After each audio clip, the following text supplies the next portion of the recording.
right, thanks, Hunter. Well, the countdown is on for Halloween, and for kids, that means a chance to dress up and eat lots of candy. But new at 6, some local authorities are warning parents of the safety precautions they need to keep in mind, and it's not even the age-old fear of razor blades in the candy. Our morning reporter, Wanye Reese, joins us live in the newsroom with what you can do to keep your kids safe while trick-or-treating. Good morning, Wanye. Well, good Friday morning, Aaron and Kaylin. That is exactly right. I spoke with the Dublin police chief, and he told me about methamphetamine that's being placed in sweet tarts. So we have some tips that you can use to make sure that your kids are staying safe this Halloween season.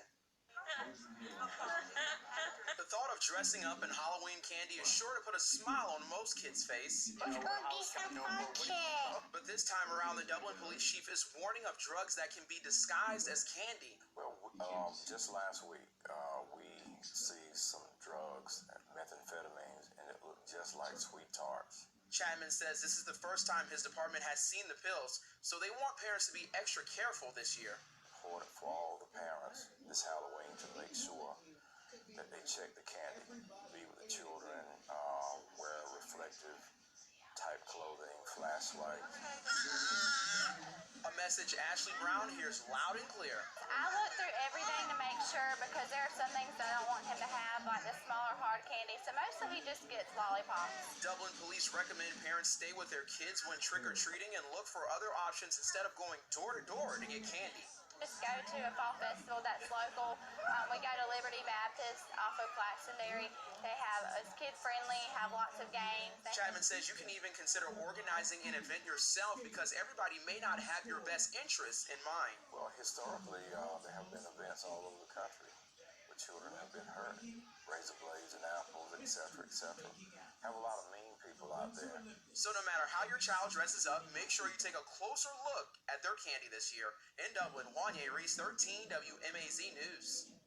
Well, now, if you're looking for a safe event in Lawrence County or wherever you live, Aaron and Kaylin, we have a whole list of events on our website. Go check it out at 13WMAZ.com or on our mobile app. It's sure to be fun for the whole entire family. Send it back to you all. All right, thank you, Wanye. And while you are taking those precautions for some safe trick-or-treating, of course, don't forget to have a ton of fun as well. And send us your costume pictures on Facebook. We definitely want to see that. We look forward to showing some of these on air. This is a call for an uprising. Welcome to today's show. Listen, a lot of these stories that come out are obviously fear porn all the time, right, in the news, especially something like this on Halloween, distracting people, making them think that something is in their candy, that there's some type of poison. Yet, we've heard this stuff over the years, year after year after year, and there's really never been a story of somebody dying from Halloween candy that I know of. But I still wanted to cover this because I thought it was pretty interesting and pretty random. And these are the types of stories they put out there to distract people, because kids do go missing on Halloween, and you'll never hear about them. You'll never hear about missing children stories anymore from Halloween. Back in the 80s, you'd hear about it all the time, right? And like I've said a million times over, Halloween, one of the reasons that they do this with the trick-or-treating isn't because they want to hand out candy to people and they want to boost the sales for Milky Way and M&Ms. It's because it's a chance for these people to do ritual sacrifices and abduct children much easier, right? They aren't going to be going into people's houses and grabbing them because they might get caught, right? And obviously now it doesn't happen as much because of the abortions, because of other ways that they're able to traffic children, but this still does happen, and it still does not go reported upon. Once in a while a story will come out, but this one I thought was pretty fascinating about meth being put into Halloween candy. First of all, I've never met anyone that's done meth, but maybe I've met somebody that's done meth, but I didn't know they did meth. All right, I didn't hang around people that did drugs. I've never done drugs. But I would highly doubt, from everything I've ever seen on meth addicts, that they're going to give up their meth to lace candy with meth. You know what I mean? Like, they're going to give up their meth? Like, aren't they, like, obsessed with their drug? Like, they need the meth. So I'm not quite sure why. Now, obviously, in general, I don't support, Halloween. It's a satanic holiday. But I'm not, I'm not your parents. I don't tell you what to do. You could say, well, I don't celebrate Halloween. I don't celebrate the satanic part, but my kids want to dress up and they want to go trick-or-treating. That's your business how you raise your kids. I'm not one of those I'm not a preacher. I'm not an evangelist. I'm not going to tell you what to do. I'm just telling you the news and the information that I have from research and studying and my opinion on certain matters. So if you feel like going, if you take your kid trick-or-treating because they want to dress in a costume and everybody else doesn't, and it's hard to be, it is hard when you're awake, to take all these things away, like Christmas and Halloween, right? Because, if your kids are still going to school, everybody's involved in doing that stuff.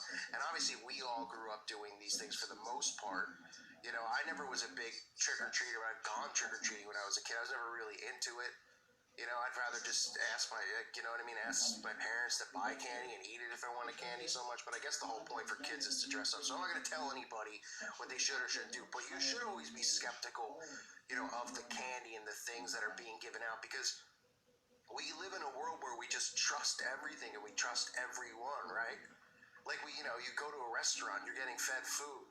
And you're just, is it going to be delicious? I hope it's good. Like, nobody's ever thinking, I hope, that the chef isn't putting my French toast in his underpants. Or I hope, someone's not spitting on my food because they don't like the way that I look. No, we always trust in everything, just like doctors, right? We go to the doctor, and whatever they say, we just take their word for it. People rarely get second opinions.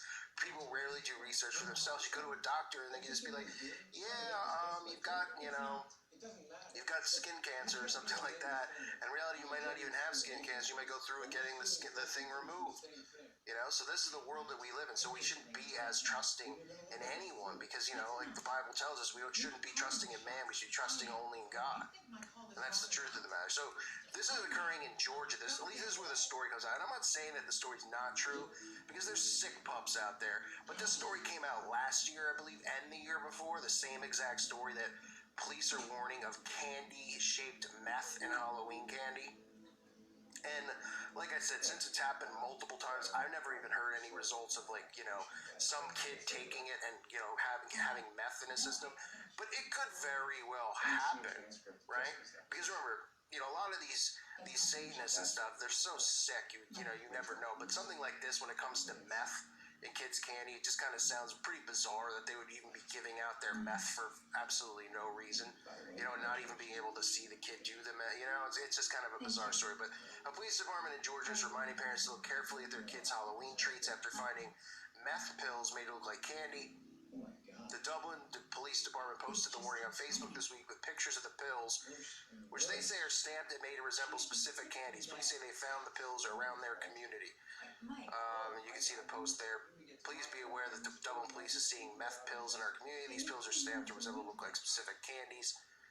So there's a phone number, anyone could call. I don't know how many people from here listen, from Georgia listen to my channel or not. Maybe you can report on something if you do see something or find something. But I just want to do a video because, not to say that this is fake news because we don't know, if that is fake or not. But we definitely know that people do tamper with candy. This has been going on for a long time. They do tamper with it. I've never really heard any stories come out that something really bad has happened. But I believe this is like a distraction. Instead of stories being out there about parents being safe with their kids on Halloween, or having curfews, or parents going door to door with their kids, or even educating kids on, okay, if you're gonna go trick-or-treating, watch out for a van, watch out for this, watch out for that. And I know that sounds kind of ridiculous, right? Because that's the stereotype, the pedo's gonna pull up in the van, or the Satanist gonna pull up in the van and throw the kid in the van. But you never know what tactics people are using nowadays, right? The old tactic of, here's some candy. Everybody, thinks of that stereotype when they're abducting kids. Who knows what types of things they're doing now, right? They probably, in a lot of cases too, if you study the Franklin cover-up and other cases out there, they actually use other kids. The handlers use 10-year-olds who are abusers, but they're also recruiters for them to lure kids. So in other words, an adult would use a 10-year-old kid, and the 10-year-old kid could, go up to a bunch of kids and say, hey, there's a really cool party here, or there's a really cool house here, or something like that. And the kid would trick the other kids into going there. That's how sick it's gotten. Because again, these kids are put under trauma-based mind control, so the handlers actually use the kids as recruiters, and then those kids get rewards. Because at that point, those kids aren't, looking to do, wrong. They don't really understand right from wrong yet. all they know is that they've been abused and they're under the power and the spell of the handler. So those are the types of things that should be out there and warnings that should be out there. So I wanted to do a video to say that to anybody. If you do have kids and you do let your kids trick or treat, because I know not everyone who listens to the channel is Christian, and there are Christians who let their kids trick or treat, and that's your own business, not mine. I'm not, the judge of you, okay? And I don't judge people. Listen, I can't stand Satanists, okay? I try not to pass judgment on, other Christians and what, how they raise their kids and all that stuff. But just be careful and warn your children and stuff like that, especially other kids that they might not know, or maybe they do know, recruiting or trying to lure them into something where they would think it was just like an innocent, there's a scary house up the road or something like that. Because trust me, that's how this stuff happens. It's not that's why you see on TV shows the old stereotype of a creep pulling up in a van going, "You want some candy?" So everybody automatically thinks that that's how these guys recruit, go after kids. So if a kid was to see that, he'd be like, no. They use way, way more sophisticated means now to do this type of stuff. And Halloween really is a night where a lot of kids do go missing and a lot of kids do get abducted. And sure, there's a lot of stuff getting put in kids' food. Maybe crystal meth or whatever this is, meth is getting put in there. So be aware of that as well. But the big thing to always keep in the back of your mind is make sure your kids are safe and protected too from this type of stuff. Obviously don't eat, not to eat candy that's open and all that kind of crap. But remember, this is Satan's night. Halloween is Satan's night. This is a night where, the veil is the thinnest, where rituals are very high and strong, and that's why they need these children for their rituals.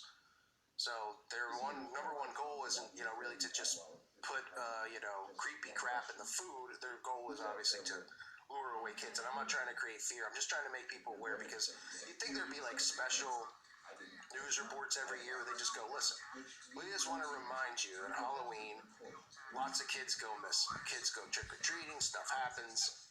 And, these are precautions you take. They never do that. And that's why they come out with stories like this, to create the fear, so that the parents, instead of thinking about, oh my goodness, my kid might get abducted or something like that might happen, instead, the parents are thinking about the candy and going, don't eat any candy till you get back home. Then they get back home, they see the candy, and then everything probably turns out fine.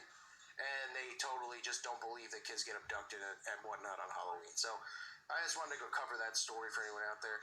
Just be careful and safe if you are involved or you have kids involved in this, doing trick-or-treating and those type of activities. I thank you for listening to today's show. God bless all of you and your families.